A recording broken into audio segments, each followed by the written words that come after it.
La deuxième épître de Pierre, Pierre, le grand apôtre, dont l'Église catholique fait référence. Pierre, oui, mais franchement, Pierre. Jésus, Oui, au champ du coq. mais il l'a pardonné, et Bien sûr. Pierre est devenu le fondateur de l'Église. C'est vrai. Catholique. Oh non, de l'Église. Ah, Celui qui a la clé.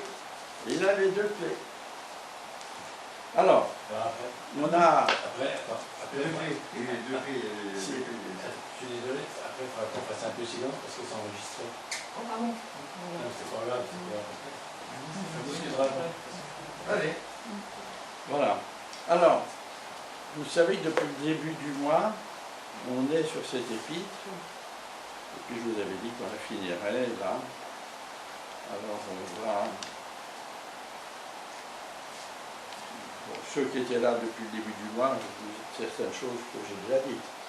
Mais c'est pas grave. Hein. Donc je vais commencer mon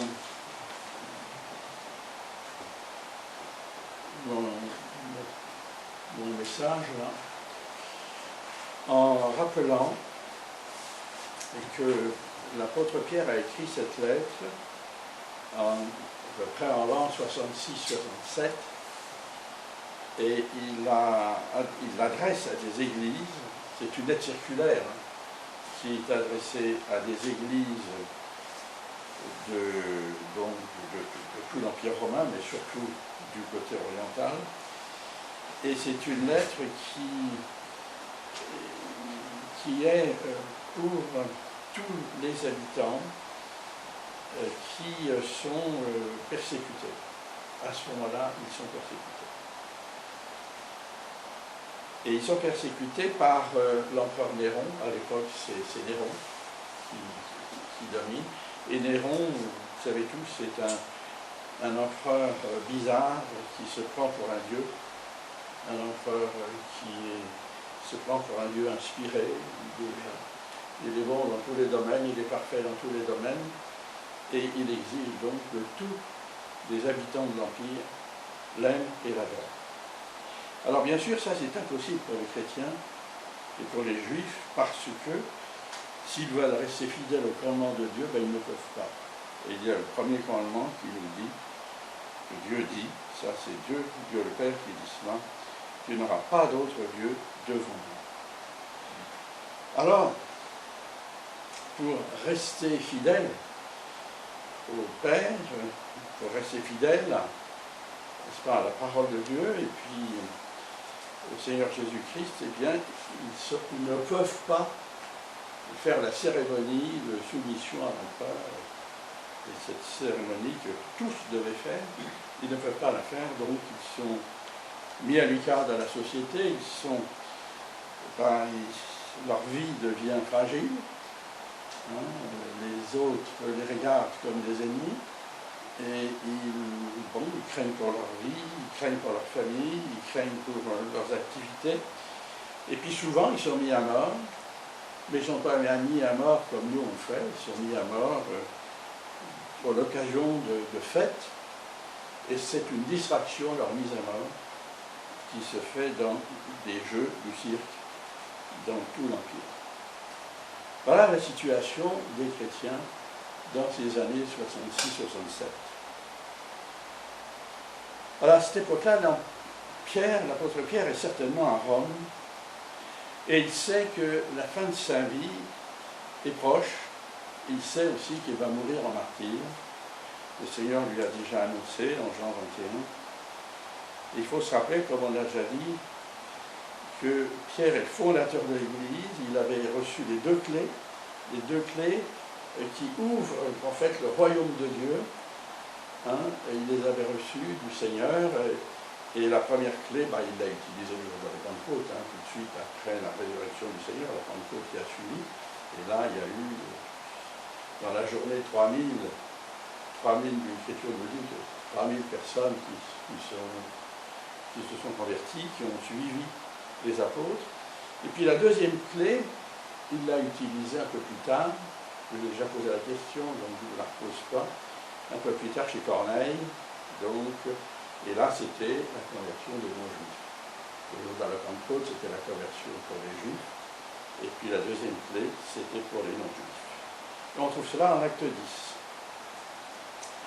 Alors Pierre, vous voyez, écrit cette lettre pour encourager les chrétiens, pour qu'ils ne se démoralisent pas, qu'ils ne se démobilisent pas non plus, mais qu'ils gardent la foi en regardant vers le Seigneur et l'avenir au-delà de ce qu'ils vivent, qu'ils regardent vers l'avenir pour tenir ferme dans ces tourmentes qu'ils vivent, dans ces tourmentes de la persécution. Alors moi je vous propose qu'on lise ensemble, je vous ai distribué des petits papiers là, on va lire ensemble cette lettre, qui n'est pas très longue, 61 versets, 3 chapitres. Deuxième épître de Pierre. Pardon? Deuxième épître de Pierre. Oui. D'accord. Deuxième épître de Pierre, oui. Ok. Et on va découvrir qu'il y a 7 messages dans cette épître.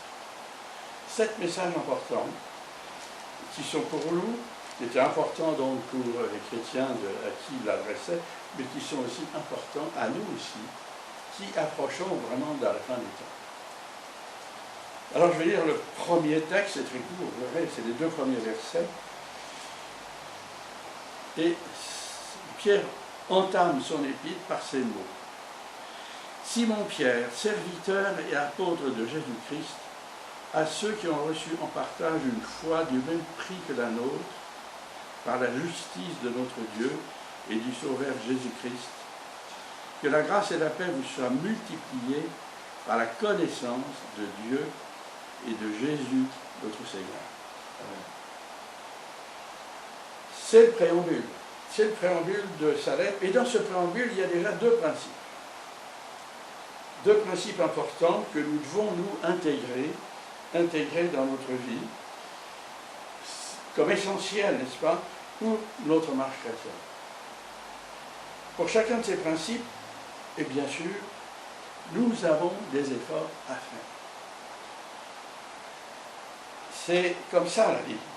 On fait toujours des efforts. Tout le temps. On fait des efforts pour les travailleurs, on fait des efforts pour ceci, pour les enfants, pour... La vie est faite comme ça, et la vie chrétienne est aussi comme ça. Et beaucoup s'imaginent que la vie chrétienne, c'est fini, c'est le billard, le triomphe.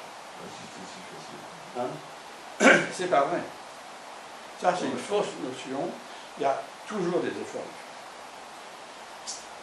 Alors, et ces efforts vont être, en fait, c'est notre part à faire dans le salut qui nous est donné.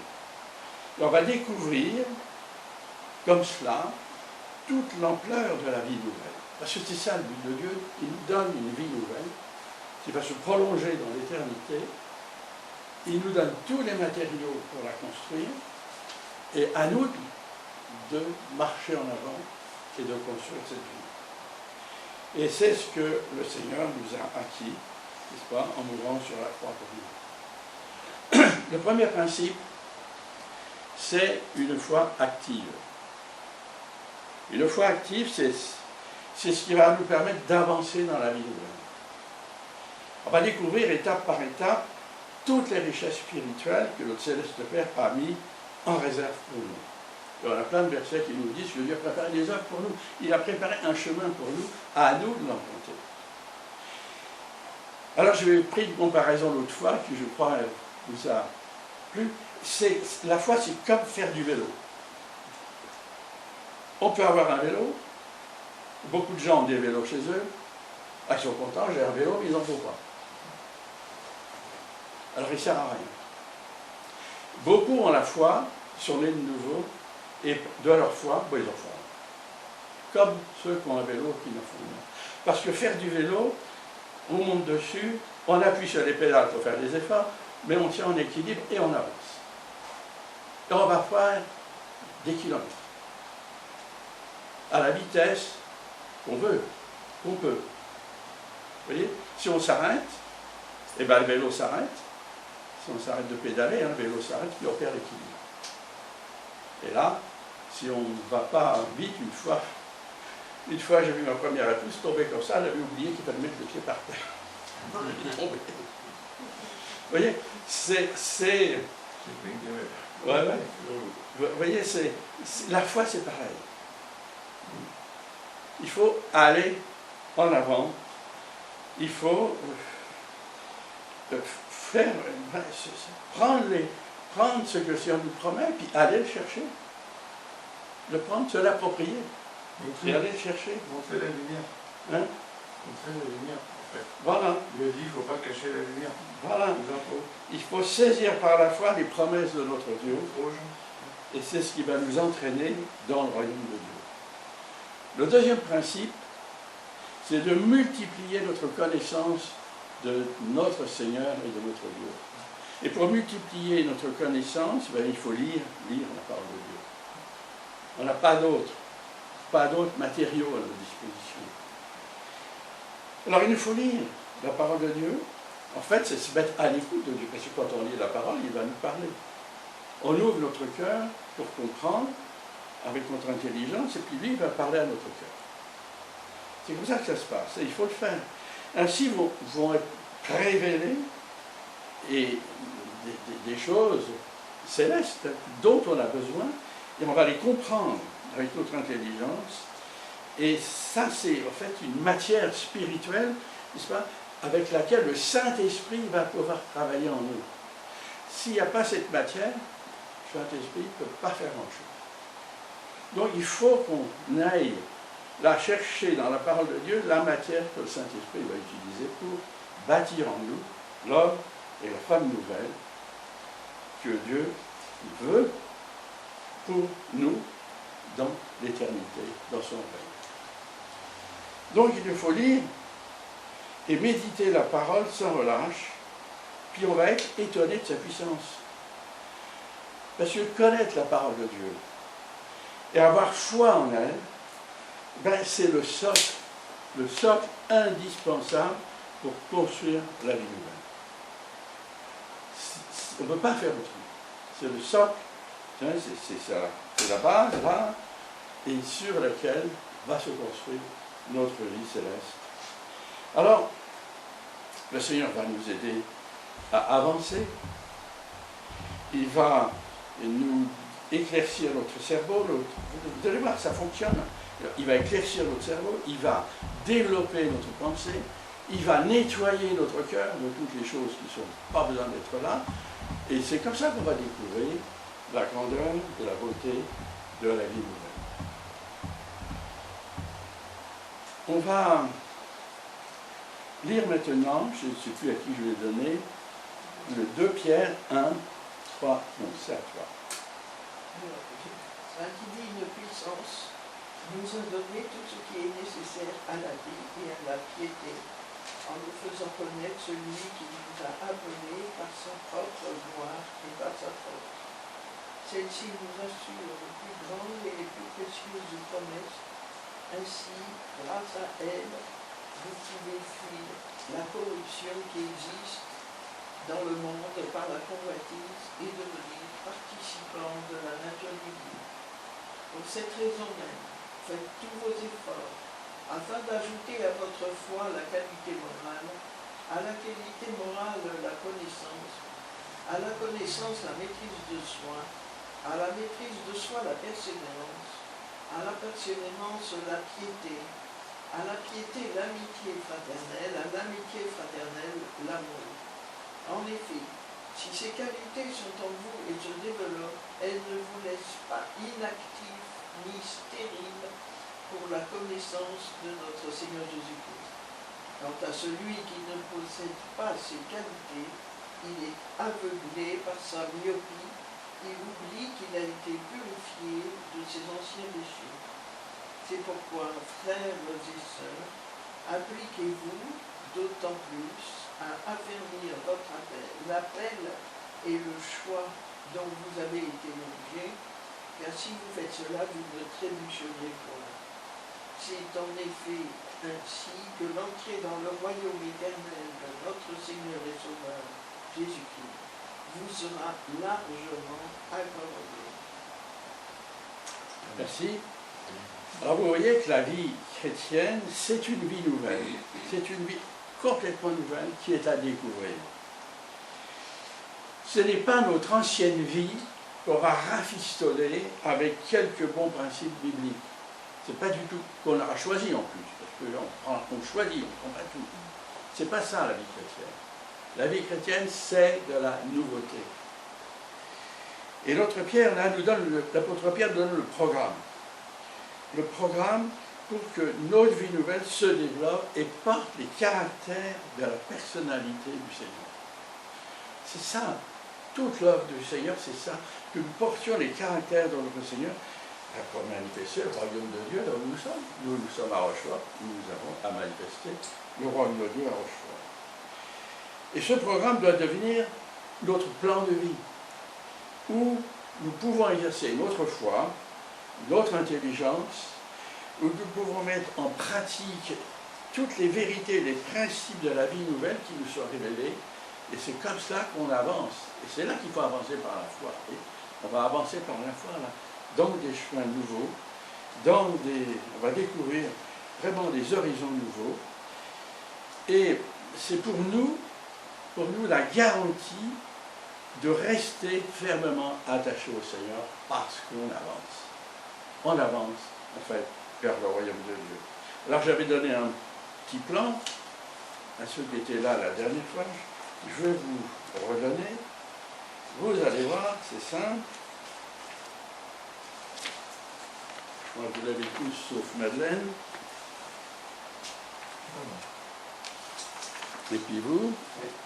Merci. Merci. Alors vous voyez, on part du bas, la base. C'est la foi. Premier élément, c'est la qualité morale, c'est donc la sainteté. On va se séparer du monde. C'est ça la sainteté. On se sépare du monde, des pratiques du monde, des habitudes du monde. Ensuite, c'est la connaissance. Parce qu'une fois que notre cœur, notre tête est un peu débarrassée des principes du monde, eh bien la connaissance, et ce qui va venir par la lecture et la méditation de la parole, la connaissance du Seigneur va pouvoir se faire. Va pouvoir se faire dans la pureté de la révélation. Ensuite, vous voyez, la maîtrise de soi. Ça, c'est des fruits de l'esprit. La maîtrise de soi, c'est-à-dire maîtriser nos émotions, mépriser nos pulsions, maîtriser nos désirs. On les fait comme cela. Il y en a des bons, il y en a des mauvais. N'est-ce pas? Et ces maîtrise de soi, ça va être un fruit de l'esprit. Et là, on va voir que le Saint-Esprit va nous aider à faire ce que nous ne pouvons pas faire. Lui va le faire. Persévérance. Persévérance, là, c'est notre volonté. On a compris à ce niveau-là, bah oui, ce que le Seigneur veut dans ma vie. Donc maintenant, ouais, moi je veux continuer. Moi, je veux aller de l'avant. Et on décide à ce moment-là. Et qu'est-ce qui vient après? C'est la piété. La piété, ben, c'est une relation, ça veut dire la relation avec notre Dieu. Une relation qui devient personnelle, une relation auquel on se rend compte qu'on est fils de notre Dieu. On se rend compte de tout cela. Et puis l'échelon encore au-dessus, ben, c'est l'Église. Hein. C'est l'amour fraternel, l'amitié fraternelle que l'on pratique entre nous. Hein. On est heureux d'être ensemble, comme on l'a déjà dit. Et puis l'échelon au-dessus, le sommet, c'est l'amour. C'est l'amour pour Dieu. Et ce plan-là, c'est ce que l'apôtre Pierre adresse à ceux qui sont persécutés pour les aider à tenir le coup dans la persécution. Et c'est toujours le même programme que nous avons, nous n'aurons pas d'autre. On le trouve aussi dans d'autres endroits de la parole de Dieu. Alors, ces versets nous parlent aussi de l'autorité spirituelle de l'apôtre Paul. Non, non, là j'ai fini. Alors je vais conclure voilà, ce message-là par le verset 10. Il nous dit, c'est pourquoi, frères et sœurs, appliquez-vous d'autant plus à affermir l'appel et le choix dont vous a été l'objet, car si vous faites cela, vous ne trébucherez jamais. Et j'ajoute, vous tiendrez ferme dans les temps difficiles. Voilà le programme. Après, Pierre va nous dire un autre petit message, et c'est de Pierre 1, 12 à 19. Voilà pourquoi je prends besoin de toujours vous rappeler ces choses, bien que vous les connaissez déjà, et que vous soyez affermis dans la vérité présente. Oui, j'estime juste que vous teniez en éveil par mes rappels aussi longtemps que je suis dans cette tente. Car je sais, je quitterai bientôt ce corps, comme notre Seigneur Jésus-Christ m'a le fait connaître. Mais je ferai en sorte qu'après mon départ, vous puissiez en toute occasion vous souvenir de ces enseignements. En effet, ce n'est pas en suivant des fables habilement conçues que nous nous avons fait connaître la puissance venue de notre Seigneur Jésus-Christ, mais c'est après avoir vu sa majesté de nos propres cieux. Oui, il a reçu de Dieu le Père honneur et gloire, quand la gloire magnifique lui a fait entendre une voix qui disait « Celui-ci est mon Fils bien-aimé, qui a toute mon approbation. » Cette voix, nous l'avons nous-mêmes entendue venir du ciel lorsque nous étions avec lui sur la sainte montagne. Et nous considérons comme d'autant plus certaine la parole du prophète. Vous faites bien de lui prêter attention comme une lampe qui brille dans un lieu obscur jusqu'à ce jour commence à poindre et que l'étoile du matin se lève dans votre cœur. Merci. Alors ce troisième message, en fait, c'était mon message le dimanche dernier. Alors je ne vais pas le refaire, hein, mais vous pouvez le suivre sur le site de la Maison du Charpentier. Hein. Mais vous voyez, ces versets nous parlent de l'autorité spirituelle de l'apôtre Pierre, qui vient,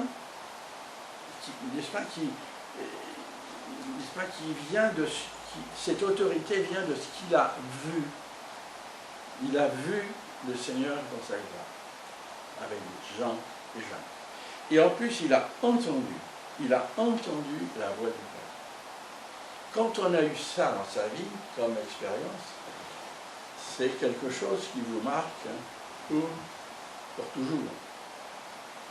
Hein, vous voyez ces paroles que le Père éternel a dit, celui-ci, en désignant le Seigneur, est mon Fils bien-aimé, qui a toute mon approbation, écoutez-le. Et la conclusion de ce passage, la conclusion, n'est-ce pas, de Pierre, nous dit de bien faire attention à son message. C'est ça qu'il avait dit. Faites attention à mon message. Hein, car c'est le message d'un vrai prophète. Vous voyez, parce qu'à l'époque, il y a plein de faux prophètes. C'est le message d'un vrai prophète qui transmet la parole de Dieu le Père et qui devient pour vous une lampe pour vos pieds, n'est-ce pas, pour vous diriger dans le bon chemin, n'est-ce pas, dans ce monde qui est quand même obscur. Le monde romain était quand même obscur, même si on regarde longtemps après en se disant ah, c'est formidable, mais non. Socialement, humainement, c'était très, très, très obscur comme nous. On va lire le quatrième message, j'arrête là, on va lire le quatrième message, c'est de se méfier des faux prophètes. Et là, c'est un grand texte, parce que c'était certainement la question majeure du moment, la raison pour laquelle, en fait, l'apôtre écrit sa deuxième épître.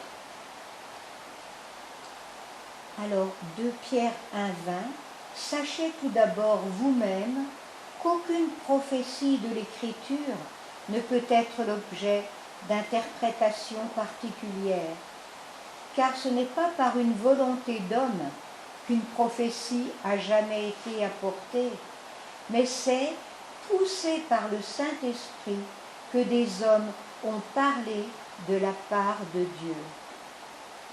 Ensuite, 2 Pierre 2.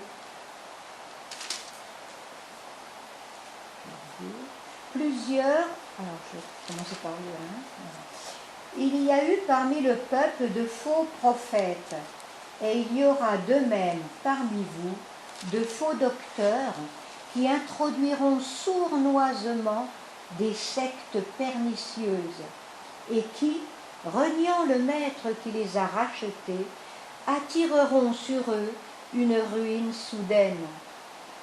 Plusieurs les suivront dans leur dérèglement, et la voie de la vérité sera calomniée à cause d'eux. Par cupidité, ils vous exploiteront au moyen de paroles trompeuses, eux que menace depuis longtemps la condamnation et dont la ruine ne sommeille point. Car, si Dieu n'a pas épargné les anges qui ont péché, mais s'il les a précipités dans les abîmes de ténèbres et les réserve pour le jugement, s'il n'a pas épargné l'ancien monde, mais s'il a sauvé 8 personnes, dont Noé, ce prédicateur de la justice, lorsqu'il fit venir le déluge sur un monde d'impies, s'il a condamné à la destruction et réduit en cendres les villes de Sodome et de Gomorrhe, les donnant comme exemple aux impies à venir, et s'il a délivré Lot, le juste, profondément attristé de la conduite de ces hommes sans frein dans leur dérèglement, car ce juste qui habitait au milieu d'eux tourmentait journellement son âme juste à cause de ce qu'il voyait et entendait de leurs œuvres criminelles. Le Seigneur sait donc délivrer de l'épreuve les hommes pieux et réserver les injustes pour être punis au jour du jugement, surtout ceux qui courent après la chair dans un désir d'impureté et qui méprisent l'autorité. Audacieux et arrogants, ils ne craignent pas d'injurier les gloires, tandis que les anges, supérieurs en force et en puissance, ne portent pas contre elles de jugement injurieux devant le Seigneur. Mais eux, semblables à des brutes qui s'abandonnent à leur penchant naturel et qui sont nés pour être prises et détruites, ils parlent d'une manière injurieuse de ce qu'ils ignorent, et ils périront par leur propre corruption, recevant ainsi le salaire de leur iniquité. Ils trouvent leur délice à se livrer au plaisir en plein jour. Hommes tarés et souillés, ils se délectent dans leur tromperie en faisant bonne chère avec vous. Ils ont les yeux pleins d'adultère et, insatiables de péché, ils amorcent les âmes mal affermies. Ils ont le cœur exercé à la cupidité. Ce sont des enfants de malédiction. Après avoir quitté le droit chemin, ils se sont égarés en suivant la voie de Balaam, fils de Béor, qui aima le salaire de l'iniquité, mais qui fut repris pour sa transgression. Une ânesse muette, faisant entendre une voix d'homme, arrêta la démence du prophète. Ces gens-là sont des fontaines sans eau, des nuées que chasse un tourbillon. L'obscurité des ténèbres leur est réservée. Après des discours enflés de vanité, ils amorcent par les convoitises de la chair, par les dérèglements, ceux qui viennent à peine d'échapper aux hommes qui vivent dans l'égarement. Ils leur promettent la liberté quand ils sont eux-mêmes esclaves de la corruption, car chacun est esclave de ce qui a triomphé de lui. En effet, si, après s'être retirés des souillures du monde par la connaissance du Seigneur et Sauveur Jésus-Christ, ils s'y engagent de nouveau et sont vaincus, leur dernière condition est pire que la première, car mieux valait pour eux n'avoir pas connu la voie de la justice que de l'avoir connue et de se détourner du saint commandement qui leur avait été donné. Il leur est arrivé ce que dit un proverbe vrai, le chien est retourné à ce qu'il a vomi, et la truie lavée s'est vautrée dans le bourbier. Merci. Vous voyez que c'est clair, il n'y a pas besoin de commenter. Hein. C'est absolument clair pour le travail que font les faux prophètes, les faux enseignants, et il y en a dans l'Église. Et plus il y aura de persécutions, plus il y en aura. Il y en aura de plus en plus. Et on va, donc là, il faut faire attention parce qu'on est dans un temps où on a Internet, on a toutes sortes de messages qui nous tombent dessus. Et la seule façon de nous garder, il nous est dit là, c'est au verset 21 du chapitre 1, vous voyez, il nous donne là, Pierre, la définition du vrai prophète. Il dit, ce n'est jamais par une volonté d'homme qu'une prophétie a été apportée, mais c'est poussé par le Saint-Esprit que des hommes ont parlé de la part de Dieu. Alors si c'est poussé par le Saint-Esprit, et si nous vivons comme on a vu auparavant, en cherchant à monter vers le Seigneur, on a aussi le Saint-Esprit, et là on va pouvoir dépister ces faux prophètes et ces faux enseignements. Mais si on sort de ce chemin-là, eh bien on est bon pour être pris par lui. Il faut rester donc dans ce chemin, pas s'en écarter, et parce que le Saint-Esprit sera, même si on s'écarte un peu, le Saint-Esprit sera nous ramener, et nous pourrons rester comme ça dans la vérité et dans la lumière. Et c'est donc, vous voyez, important de lire la parole de Dieu et de faire marcher notre foi, parce que c'est les seuls moyens, les outils que nous avons pour rester dans la voie du Seigneur. Alors je voudrais vous faire une remarque sur Lot, au sujet de Lot. Lot, il est dit que c'est injuste. Souvent on le voit, c'est un injuste. Alors on ne sait pas pourquoi il est allé là-bas. Peut-être c'est Madame Lot qui l'a poussé à aller près de la ville, parce qu'il y a du confort là-bas. Oui, elle vivait sous la tente avant, on ne sait pas exactement. Mais, toujours est-il que Lot, lui, avait choisi de vivre dans le parage de ces villes. Il avait même une maison à l'intérieur d'une de ces villes. Et il tourmentait, n'est-ce pas, son âme à cause des péchés des habitants de ces villes, des péchés horribles. Et nous n'avons pas choisi le monde dans lequel nous vivons. Et cependant, nous vivons dans un monde où le péché prend de l'ampleur. Et où ça nous tourmente, parce qu'on ne peut plus faire ci, on ne peut plus aller là, on ne peut plus faire ça. Parce que sinon, on va récupérer des souillures, on va récupérer des choses. Donc, vous voyez, le Seigneur va nous garder, il va nous aider, et on a cette promesse, et qu'il saura nous délivrer, n'est-ce pas, si on tombe dans une détresse quelconque, si on s'égare. Il nous dit au verset 9 du chapitre 2, le Seigneur sait délivrer de l'épreuve les hommes et les femmes pieux. Oui, tout est là. Il nous faut rester dans la piété. Et il sait garder les injustes pour le jour du jugement où ils seront punis. Donc, l'apôtre Pierre la trace le chemin qui est pour l'enfant de Dieu, qui doit continuer sa route malgré le monde environnant qui est agressif, quand même, c'est agressif et c'est troublant bien des fois. Le Seigneur nous garde et si nous marchons avec lui, tout est là, il y a toujours notre part à nous et toujours la part du Seigneur à faire dans notre marche. On va lire le 5e message, c'est l'espoir qui arrive. Le 5e message, maintenant qu'il a bien, vous voyez qu'il a bien donné les objectifs de vie chrétienne, qu'il a décrit les dangers, maintenant on regarde en haut, on regarde vers l'avenir. Et le chapitre 3 est tout complètement tourné vers l'avenir. Alors qu'est-ce qu'il y a à lire de 2 Pierre chapitre 3, versets 1 à 9. Voici déjà bien aimé la seconde lettre que je vous écris.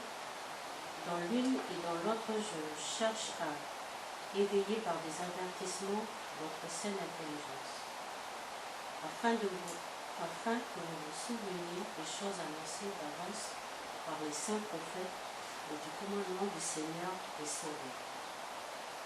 Enseignés par vos apôtres, sachant avant tout que dans les derniers jours, il viendra des moqueurs, avec leur raillerie, marchant selon leur propre convoitise, et disant, où est la promesse de son avènement?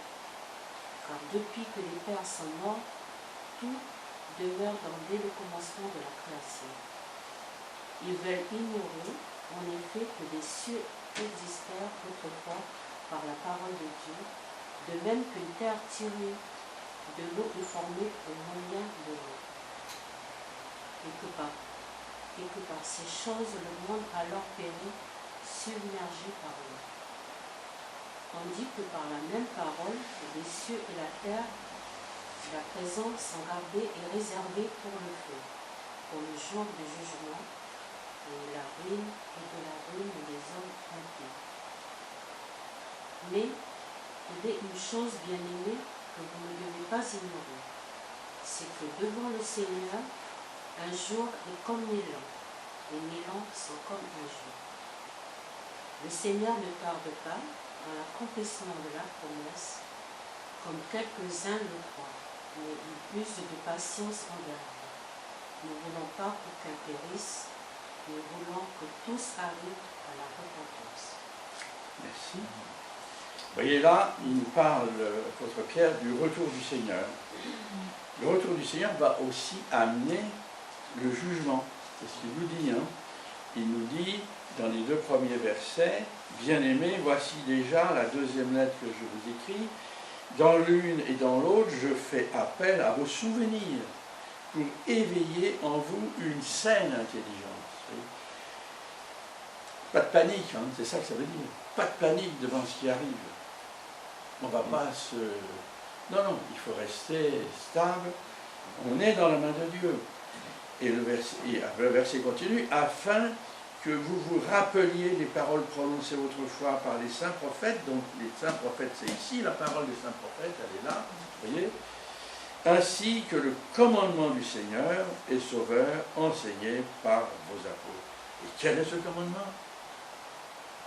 Quel est ce commandement? Je pose la question. Voilà, c'est ça. Aimer Dieu, et nous aimer les uns les autres. Ça, c'est le commandement suprême pour vous aujourd'hui. Donc, vous voyez, moi je trouvais dans cette épître, on a le schéma, moi je trouve, pour vivre l'époque qu'on vit aujourd'hui.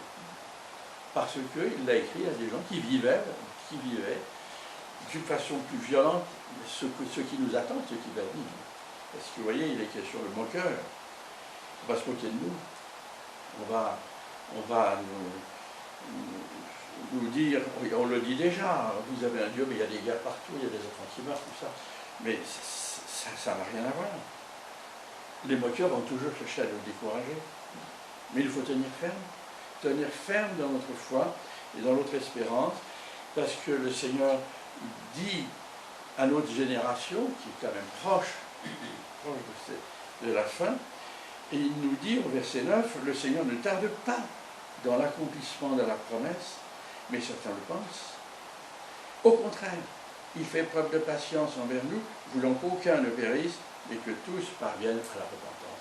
Voilà pourquoi le Seigneur tient, parce que ça va arriver au moment où lui va le décider. Mais ça dure, parce que déjà, on prend les Thessaloniciens, ça y est, le Seigneur revient. Il s'est passé 2000 ans. Mais pourquoi il le fait? Pourquoi il tarde comme ça? Parce que le Seigneur veut sauver des hommes, sauver des femmes. Il veut remplir son ciel d'hommes et de femmes nés de nouveau qu'il aime pour l'éternité. En fait, il veut reconstruire le monde selon sa volonté. Et c'est la seule façon donc dater le retour du Seigneur, c'est de témoigner, comme Denis fait, puis quelques-uns font là, ici, c'est ça. Et nous aussi, aux endroits où nous sommes, c'est de témoigner de l'amour du Seigneur et de sa gloire. C'est la seule façon que nous avons à notre disposition pour attester. 6e message, c'est le jour du Seigneur, c'est 2 Pierre, chapitre 3, versets 10 à 13. Le jour du Seigneur viendra comme un voleur. En ce jour-là, les cieux passeront d'un fracas. Les éléments embrasés se dissoudront et la terre avec les œuvres qu'elle renferme sera consumée. Puisque tout cela est en voie de dissolution, combien votre conduite et votre piété doivent être saintes. Attendez et hâtez l'avènement du jour de Dieu, où les cieux enflammés se dissoudront et où les éléments embrasés se fondront. Mais nous attendons, selon sa promesse, de nouveaux cieux et une nouvelle terre, où la justice habitera. Merci. Alors c'est impressionnant, je trouve, ces versets-là. Hein. Le jour du Seigneur viendra comme un voleur. C'est-à-dire, personne ne sait quand. Et ça va venir quand on s'y attendra. Quand le monde s'y attendra pas, et nous aussi, on s'y attendra. Dieu dit, écoute, je viens comme un voleur dans la nuit. Oui, oui.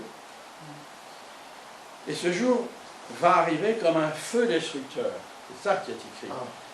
Il va anéantir toutes les œuvres des hommes. Moi, quand je lis ça, encore ce matin, je me disais, mais qu'est-ce que ça veut dire? Ben, ça veut dire que le Seigneur va faire le grand nettoyage des œuvres humaines. Il va faire le grand nettoyage de la terre. Il ne va pas détruire la terre, mais il va nettoyer la terre des œuvres des hommes, n'est-ce pas? Pour faire à la place, conformément à la promesse, un nouveau ciel et une nouvelle terre où la justice habitera. Hein? Moi, je comprends ça comme ça. Je ne sais pas comment vous comprenez. Il y aura un grand nettoyage. Hein? Tout ce quoi on se glorifie, hein? Qu'on nous présente tout le temps, ça va disparaître. Et il y aura une nouvelle terre et de nouveaux cieux. Alors, comment ce feu se produira? Alors, je pense que là, les hommes sont assez capables de le déclencher, ce feu. Parce qu'on a de quoi, on a fabriqué de quoi le faire. Et largement de détruire même plusieurs terres, paraît-il. Mais tout cela, c'est soumis à Dieu le Père, et ça se déclenchera que quand il le permettra, et dans la mesure où c'est nécessaire. Moi, il ne nous est jamais dit que la terre disparaîtra dans l'Écriture, mais c'est toujours de nouveaux cieux et de nouvelles terres. Donc on est des terriens, on vivra sur une nouvelle terre et sur des nouveaux cieux pour, cette fois-ci, la gloire de notre Dieu. Comme Noé. Voilà. On va lire le 7e message, là, qui est de 2 Pierre, chapitre 3, versets 14 à 18. C'est pourquoi, bien-aimés, en attendant ces choses, appliquez-vous à être prouvés par lui sans tache et irrépréhensibles dans la paix. Croyez que la patience de notre Seigneur est votre salut, comme notre bien-aimé frère Paul vous l'a aussi écrit, selon la sagesse qui lui a été donnée. C'est ce qu'il fait dans toutes les lettres où il parle de ces choses dans lesquelles il y a des points difficiles à comprendre, dont les personnes ignorantes et mal affermies tordent le sens, comme celui des autres écritures pour leur propre ruine. Vous donc, bien-aimés, qui êtes avertis, mettez-vous sur vos gardes, de peur qu'entraînés par l'égarement des impies, vous ne veniez à déchoir de votre fermeté. Mais croissez dans la grâce et dans la connaissance de notre Seigneur et Sauveur Jésus-Christ. À lui soit la gloire, maintenant et pour l'éternité. Amen. Alors, on peut... C'est la conclusion là, de la lettre. Moi, je lui mettrai un titre là, c'est « Faites tous vos efforts ». Faites tous vos efforts. C'est comme ça qu'on peut résumer par tous les verbes actifs. Je vais regarder les verbes actifs parce que les verbes actifs ne sont pas choisis n'importe comment, ils veulent dire une action. Et ce sont des verbes que l'apôtre utilise pour nous encourager à persévérer dans des temps qui sont troublés. Et l'apôtre nous dit, au verset 14, faites tous vos efforts. Faites tous vos efforts de rester fidèles au Seigneur, de marcher, quoi qu'il en coûte, marchons. Hein. Le deuxième, c'est verset 17. Vous voilà avertis. Voilà, on sait maintenant comment ça va se passer. Donc, tenons. Le troisième, c'est tenez-vous sur vos gardes. Veillez. Attention. Vous êtes une proie pour les loups qui rôdent autour, n'est-ce pas? Pour tous ceux qui veulent se moquer de nous, tous ceux qui ne vont pas nous supporter. Il y aura des gens comme ça qui ne vont pas nous supporter. Je ne sais pas la loi. Ouais. Et donc, tenez-vous sur vos gardes, veillez. Et puis le dernier verbe qu'il dit, c'est grandissez. Grandissez dans la grâce et dans la connaissance de votre Seigneur et Sauveur Jésus-Christ. Vous voyez, moi, c'est dynamique ça. Hein? Et c'est encourageant. Hein? Il faut se rappeler tout cela. Hein? Ces 4 mots d'ordre, c'est des mots d'ordre, ça, que nous devons garder dans notre cœur afin de pouvoir résister victorieusement, n'est-ce pas, à tout ce qui va arriver dans la fin des temps. On va être confronté à un tas de choses qu'on n'imagine pas maintenant, mais ça sera certainement de la violence, ça sera des tentations, ça sera... Voilà, et il faudra donc vivre comme ça la fin de notre civilisation. C'est quand même la fin de notre civilisation, de ce temps de civilisation qui va se terminer. C'est quand même énorme ce qui va se passer. Et peut-être nous, on le verra, peut-être, mais les enfants, c'est à peu près sûr. Ils le verront. Alors, un verset pour conclure dans l'Apocalypse, qui est aussi dans les lettres que le Seigneur adresse à son Église, et j'ai pris celui de l'Église de Laodicée, la conclusion de cette lettre qu'il envoie à l'Église de Laodicée. Il leur dit: le vainqueur, je le ferai asseoir avec moi sur mon trône. Tout comme moi aussi j'ai vaincu, je me suis assis avec mon Père sur son trône. Et là, ça sera fini. On sera toujours avec notre Dieu dans une nouvelle cieux, une nouvelle terre, avec une Jérusalem nouvelle, oui, avec une vie nouvelle, complètement nouvelle sur la terre. Oui. Et tout va se reconstruire dans le plan de Dieu pour sa vie. Et on va enfin connaître la paix, enfin connaître l'amour, enfin connaître la vérité surtout. Merci Seigneur de ta parole. Merci de ce qu'elle nous apprend, de ce qu'elle nous permet de nous préparer à ces temps qui viennent. Merci parce qu'elle est claire. Merci Seigneur de nous donner, de rester fidèles jusqu'au bout, afin de pouvoir nous asseoir, comme tu l'as promis, avec toi sur le trône de notre céleste Père. Merci Seigneur. Amen.